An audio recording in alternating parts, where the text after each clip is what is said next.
Yes, welcome everyone to Cannabis News with Joe Klare. It is October 10th, 2018. Presented as always by the Marijuana Times. Check us out at marijuanatimes.org. Click that video tab to find the show. There's also a bunch of great articles on there. Social media links and more. marijuanatimes.org. Today we're talking about Jerry Brown, governor of California. We're also talking about weed in space. Yes, that's right. You heard me, weed in space. And the last story, just one of those stories I do from time to time, just because I want to. Doesn't have any particular significance to anything, but it's an interesting story to me. Maybe even a little bit funny. But I won't go that far to say that it's funny, because if you don't laugh, then I'm a liar. But it's interesting nonetheless. I think I'm safe with that. But first, Cannabis News is brought to you by Nature's Side, nature-side.com, and their organic, all-natural pesticides.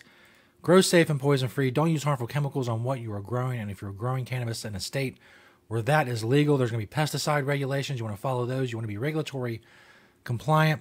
And in any case, no matter what you're doing or where you're doing it, you don't want to spray poison on something to kill pests. Get all natural organic pesticides from Nature's Side, nature-side.com, a proud sponsor of Cannabis News. This first story is from marijuanatimes.org by yours truly. Why, I should know the title, I wrote the story. Why does progressive stalwart Jerry Brown fight drug policy reform? You know that Governor Jerry Brown of California is governor now. He's also governor back in the 70s. He's a fairly progressive guy. He has a lot of progressive positions. He would not shy from the label of progressive. And as I point out in the article, I'm the last person to say, well, since you have this political label, you must think X, Y, and Z. That's not what human beings, not the way human beings are.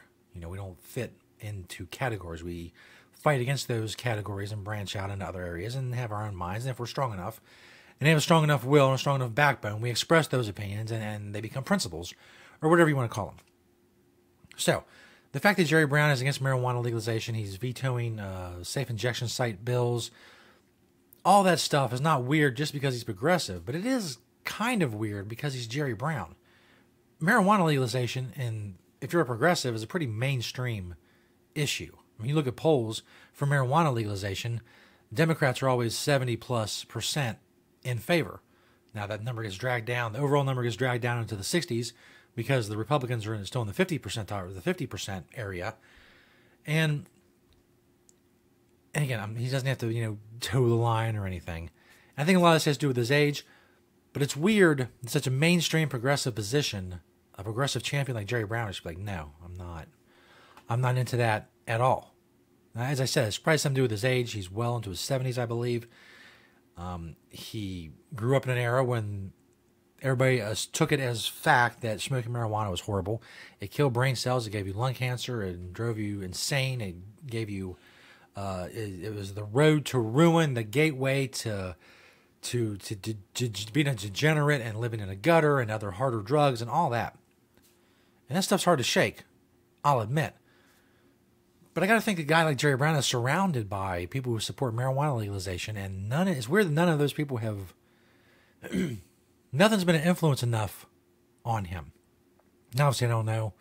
Jerry Brown, he may be a really stubborn dude, and that may be where this comes from. Older people tend to be a bit stubborn and stuck in their ways. It's kind of an older people stereotype, if you will, and for good reason. This is odd. That's why I wrote the story. It's odd that Jerry Brown picked. This is the progressive stance where he's just like, no, that's too much. Marijuana legalization, absolutely not. And safe injection sites, that's right in the progressive wheelhouse. So it's odd. That's why I brought it up. Speaking of odd, how about weed in space? This next story is from TechCrunch. Weed in space is going to be a thing now. Scientists interested in cannabis as a subject for pharmaceutical studies may find an unlikely new home for their research into the plant, its byproducts, and biochemistry aboard the International Space Station. That's right. We're talking about growing weed on the International Space Station. A small Lexington, Kentucky-based startup called Space Tango wants to do just that, grow weed in space. They make a clean room laboratory in a microwave-sized box because space is tight on the International Space Station. Space is tight. Pun. Companies Companies that want to conduct experiments in microgravity have to do more with less. Space Tango gives them an environment in which they perform tests and monitor the results using Space Tango's Cube Lab modules, which slot into the larger Tango Lab containers. Companies like Anheuser-Busch can send barley up to space, the space station, to observe how the crop could be cultivated in environments approaching zero gravity. Of course, that may be needed in the future. You may have to grow weed and barley for beer in zero gravity. It's really, obviously, technology is an amazing thing, and cannabis is going to be a part of that. And space exploration is an amazing thing, or the technology for that is advancing incredibly. And of course, cannabis is going to be part of that. As to whether or not gravity affects cannabis, I have no idea. I assume it does. I assume it has to have some effect. A plant that's been growing on this earth and is adapted to growing here to grow up there. No, the soil's the same and you have water and all that, but what part gravity plays, I'd be interested to find out. That's definitely a story I would cover here. The results of such an experiment. Because again, it's stuff that I'm interested in.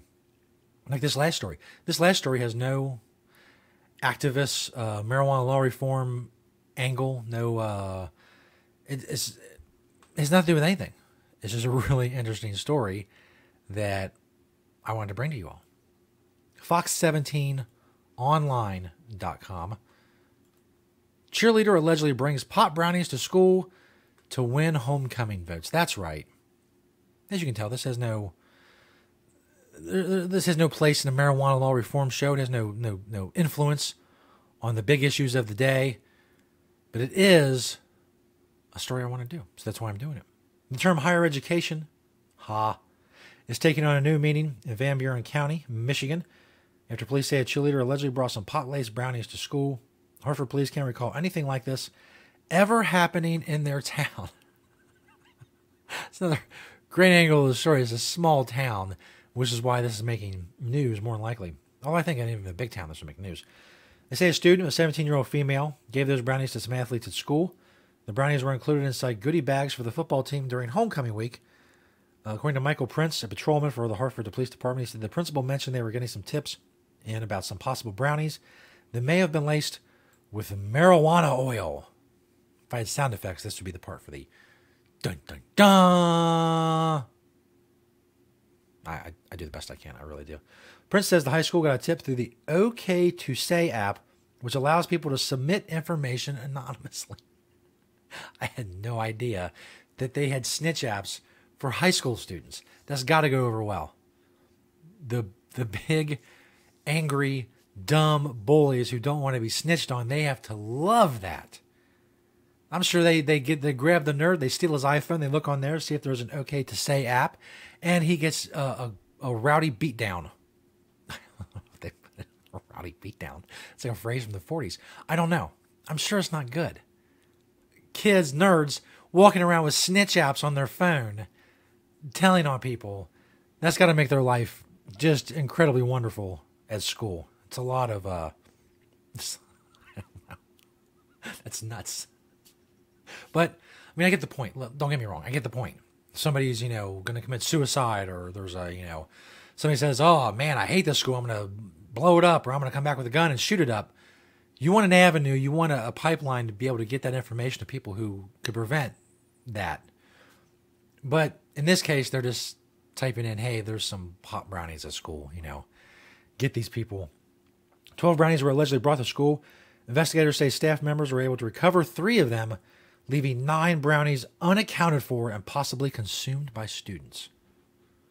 I read that, and I'm sure you would too if you just read that sentence, in the same voice as if someone said the shooter is still at large. It's the way it comes across. 9 brownies unaccounted for and possibly consumed by students. The virus is loose. Those 3 desserts have been sent to the state police crime lab to test for testing to confirm the presence of drugs. I've read about this across the country. It has not happened with anything that I know of in this area, said Prince.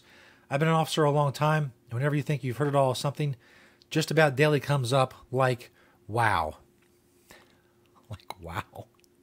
Another weird thing about this story is that it is news. Some homecoming queen girl brought some brownies, pot brownies, for the the football players, and she used the leftovers to sway votes in an effort to become homecoming queen. It seems pretty benign, especially these days in high school, what's going on. But again, it's a small town. I'm sure it was a big deal. I'm sure everybody is just up in arms and distraught because there's still 9 brownies unaccounted for. They're unaccounted for, and they could have possibly been consumed by students. Are you aware of this? Do you live in the area? Run. Don't watch the rest of this show if you live in Hartford, Michigan. Run now to your door and lock it because these kids are loose. They're all hopped up on brownies. They're voting for homecoming queen, and they're coming to your house to do mischief. Be prepared. Thanks everybody for checking out the show. Thank you to Natureside, nature-side.com for being an awesome sponsor. Keep liking, sharing, commenting on the videos, please. That's how we spread the word about the show and spread the truth about cannabis. Thank you for watching and listening, and we'll see you next time right here on Cannabis News.